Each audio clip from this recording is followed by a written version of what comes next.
4 over 23 run 1 wicket.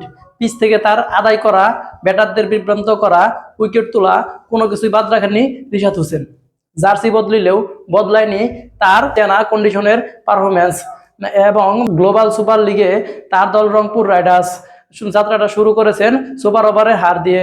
West Indies, যেখানে বাংলাদেশের রিশাদ হোসেন থেকে ক্রিকেট বিশ্বের রিশাদ হোসেন হয়ে ওঠার গল্পটা শুরু হয়েছে। জুনে অনুষ্ঠিত আইসিসির টি-20 বিশ্বকাপে তিনি ব্যাটারদের নাকানি চুবানি খাইয়ে তার জাত জানান দিয়েছিলেন এবং তার লেগ স্পিনারের জাদুতে বিমোহিত করেছিলেন দর্শকদের। সেখান থেকেই তাকে নিয়ে আলাদাভাবে চিন্তা করেন ক্রিকেট পরাশক্তি অস্ট্রেলিয়া। এমনকি তিনি সুযোগ পেয়েছিলেন অস্ট্রেলিয়ারই টি-20 ফ্রাঞ্চাইজি টুর্নামেন্ট বিগ ব্যাশে। টি-20 বিশ্বকাপে 7 ম্যাচে 7 ইনিংসই বল করেন এই লেগ স্পিনার, এমনকি তুলে নেন 14টি উইকেট।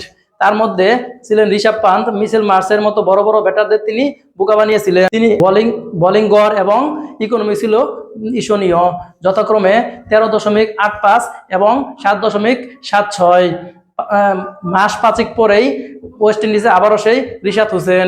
এবার রংপুর রাইডার্সের জার্সিতে লাল সাদা জায়গায় নীল কালো জার্সি থাকলেও বদলায়নি তার পারফরমেন্স।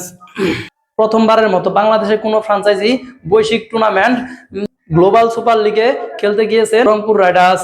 বৃহস্পতিবার নিজেদের প্রথম ম্যাচে মুখোমুখি হন কাউন্টির ক্রিকেট দল হামশায়ারের। প্রভিডেন্স স্টেডিয়ামে টসে জিতে ব্যাট করার সিদ্ধান্ত নেয় হামশায়ারের অধিনায়ক ক্রিস উড।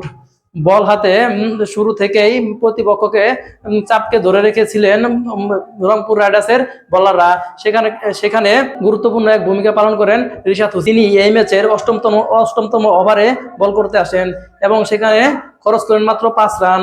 এমনকি এর পরের ওভারে তার নিজের দ্বিতীয় ওভারে বল করতে এসে সেখানে রিশাদ হোসেন আরো হয়ে ওঠেন মিতব্যয়ী।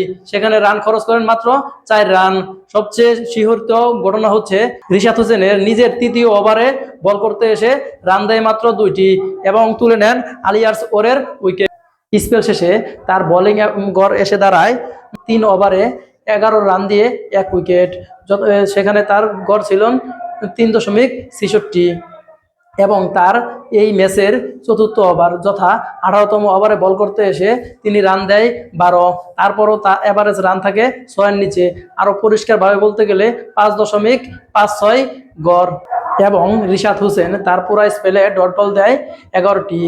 যদিও পরবর্তীতে ব্যাটারদের ব্যর্থতার কারণে তাদের সহজ জয়ের ম্যাচটাকে তারা কঠিন করে এবং সুপার ওভারে হেরে যায়।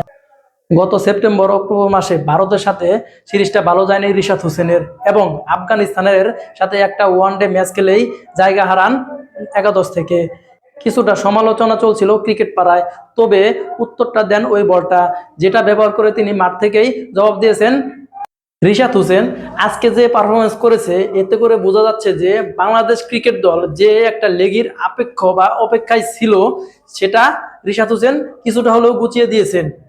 তার কাছে বাংলাদেশের 18 কোটি মানুষের প্রত্যাশা যে তিনি একদিন হয়ে উঠবেন বিশ্ব সেরা মঞ্চের বিশ্ব সেরা প্লেয়ার এবং তিনি যেমন রংপুর রাইডার্সের প্রত্যাশাটা পূরণ করেছেন তেমনি বাংলাদেশ ক্রিকেট দলের প্রত্যাশাটাও পূরণ করবেন। এমনকি আপকামিং যে সিরিজ আছে ওয়েস্ট ইন্ডিজের সাথে সেখানে তিনি তার সর্বোচ্চটা দিয়ে তার জায়গাটা শক্ত করে নেবেন।